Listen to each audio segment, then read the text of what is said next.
Is your e-commerce store getting traffic but not getting enough sales? Essentially the conversion rate, so people will visit it but they're actually not buying anything.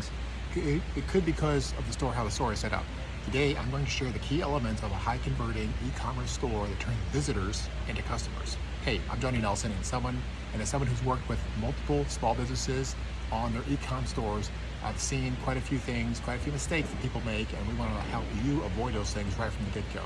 So let's jump into it, guys. Optimize for mobile.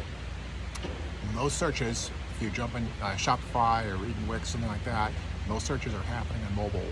Probably like 60-70% are on mobile. Make sure that your website is optimized for mobile. Make sure that it's the ratios are right, the proportions are right, and it's not like bleeding over the edges. Serious mistake, drives people nuts. You're not going to convert any sales with a non-mobile optimized website. Simplify. Number two, simplify the checkout process. If it's some kind of elaborate, complicated process where there's just a lot going on, a lot of coupons and extras and add-ons, that's going to confuse people. It's going to make people annoyed and maybe even suspicious of your site. So again, simplify this. Want to make sure that there's very simple checkout process. Number three,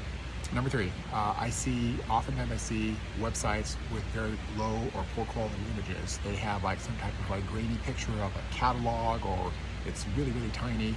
You have to get on board with what's happening in the most high converting websites or e-com sites now. High quality images, good lighting. You really get a sense of what's going on there. Don't try to hide anything. Show the label, show the product, have good lighting. Spend that money to either have a professional photographer or some type of digital rendering. Make sure that your copy, that your collateral is high quality, whether it's static or dynamic. Just make sure that's really high quality. That's the expectation here. I know that can be a challenge for smaller sites, but with the advent, with all the tools that we have with SLR and digital processing, with a little bit of sweat and equity, you probably can come up with something that's pretty good. And then of course, the final one, number four, that I see is leveraging social proof. We want to make sure that you're leveraging and that you're showing social proof. Some people put on the widget of Trustpilot. Some people incorporate reviews from Instagram or Facebook, but make sure that somewhere on your website. Again, we don't want it to be, or not again, we don't want it to be overwhelming, where it's like this huge block in your face, but we do need to be there in a kind of a reserved fashion, but we do need to be there. People are social creatures. They want to see that other people have bought here, the other people have purchased these items, and even kind of a little bit of a side tidbit on that.